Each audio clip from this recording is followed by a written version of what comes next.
It takes a certain type of personality and wherewithal and ability to be able to do stuff like sales or even debt collection. Some people just don't have it in them, right? Um, I was one of those people. And, the day I quit doing it, it was an old lady. So we get vats of orders, right? And you do something called skip tracing. And in skip tracing, you're basically given a little bit of information, and then you have access to everything. You should know debt collectors have access to everything. So don't try to bullshit them too much because they'll know you're lying.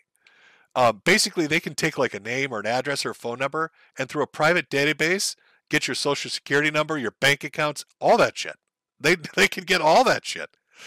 Now, they're logged, so they're not abusing it. Yeah, anytime you use the database, you'd be logged instantly as using it. So if you try to like rob somebody, you're going to get caught immediately. So anyway, we get these accounts. They're half filled in. We've got to track down the people and talk to them. And so I get like this. She must have been 70 or 80-year-old woman, and she's on like Social Security. She's very, very old. She's actually very sick. You can see her credits fucking horrendous. She owes a bunch of debt. And I talked to her and I'm like, hey, we have this account here. This is how much you owe on it. What can you pay? What can you do? And she's like, oh, she felt very bad. She's like, I want to pay it, but I've got to, I have to spend this money on my medicine and this on my food. But she's like, you know what? I can cut down on this medicine and this food, and I can pay this debt, and I'll pay this much per month. And it was at that moment that I realized I can never do debt collection. I was like, I'm done. I'm not gonna make this old woman starve and not have her medicine. I just couldn't do it. Now I knew ruthless that were driving Lambos. Like there's some that were rich as shit, right? They didn't give. They drive out to your house themselves to collect that check, grandma kind of attitude. They were making bank, but I was just not one of them. Didn't have it in me. So I told her, I was like, listen, nobody's ever going to call you again. And I was like, they're never going to call you again about this debt. Just keep buying your medicine and your food. Forget about it. And what I did was I went into the system and I wiped, I wiped all her information. I erased her from the entire system. So that account is probably still sitting there. Nobody will ever track her down. That is a dead end. But I couldn't do it. And then I resigned like the next day. I was like, I just can't do this. This is not for me. This is too much. I can't do this. I'll get a different job.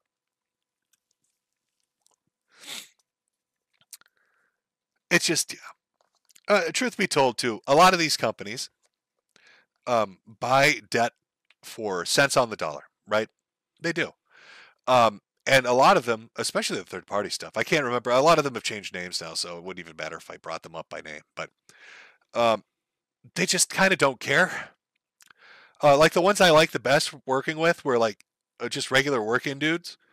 I remember one guy had like he had like a gas station credit card debt, and he bought like 2 tanks worth of gas on this thing in 1980s, but they didn't have anything that tied him to it. They didn't have a social, so technically he never had to pay. Like he got this credit card with no personal information, but these called him every day. And by the point I got, it was like 3 or 4 grand. Ridiculous for a $40 or $80 purchase 30 years ago or whatever it was. So I remember calling him and I was just straight up with him. I was like, listen, I have all these accounts sitting in front of me and I don't want to waste my time with them.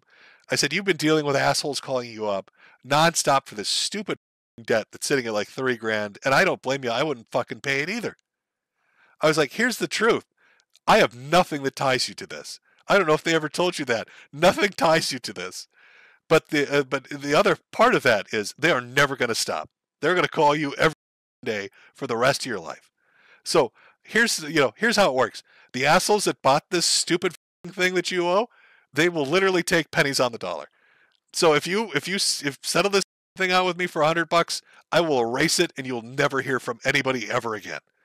And he's like, oh, yeah, I'll do that. He's like, I didn't know that. If somebody just said that, yeah, if you assholes will fuck off forever, yeah, I'll pay $100. I'm sick of listening to this shit every day. Oh, yeah, debt collecting is, you have to be built for it. And that's, again, I'm not trying to shit on debt collectors. Like I said, I knew motherfuckers would make crazy money doing it. But you have to have that mentality. If you don't have that mentality, that job will eat you alive. You'll hear shit that will you up, and you just will not be able to do it. And that's a very bonus-oriented sort of work. And if you can't hit those numbers, you're not going to do well. And I couldn't with like grandma, and I didn't want to screw with the working guy. So it was, I just very upfront. My boss hated me. Oh,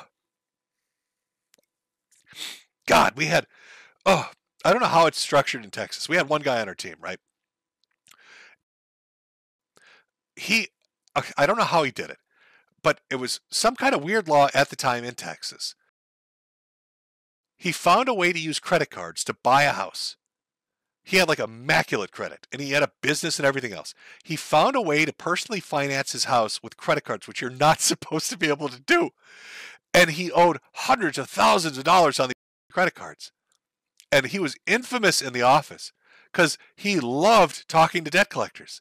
Because he'd say the same thing every time, and everybody knew it was the truth. He's like, you can't do shit to me.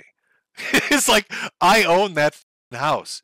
You can bother me about the credit cards, but you'll never touch that house. That house is mine. You can't do shit. Oh, he's a very fun guy to talk to. He loved talking shit, man. Made the day go by real quick. He was so proud of himself that he scammed those. I don't know. Again, I'm not exactly sure how he worked it out.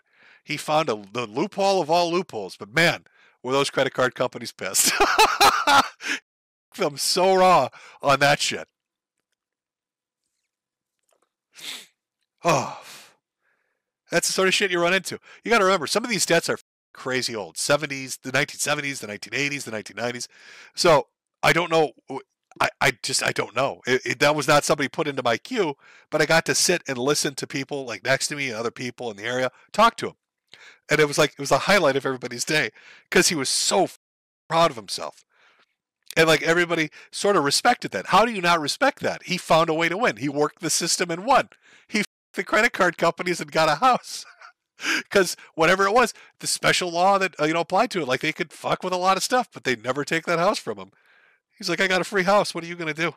Eat me. Eat me. People still talking in chat about the guy with the house. It was. Listen, you got to understand. I know if you've ever dealt with a debt collector, it's a horrible experience. I don't blame you. Nobody likes them. When I did it, we didn't like ourselves either. But boy, do we respect people that get away with it. I'll tell you the truth.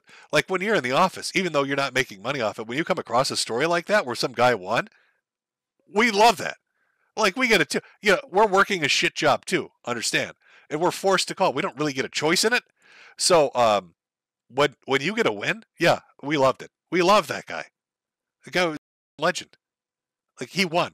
It's like one of the only stories where somebody just definitively won. There was no debating it. He got a fucking house.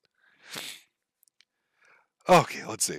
From Big McLarge Huge 510, missed opportunity calling the stream Boogie Nights. Oh God, you're right. At this rate, Boogie's going, you may just outlive another content creator anyway. Godspeed, Jim.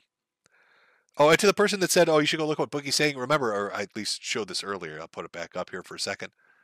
I can't. He blocked me. I'm blocked, so I can't see what he said. From Swordsman 220, light that fat ass up, Jim. My girlfriend was just diagnosed with cancer, so seeing this asshole using it as an excuse to rip people off is disgusting. It is. Right? Doesn't it make you feel grimy? Just watching him try to do that?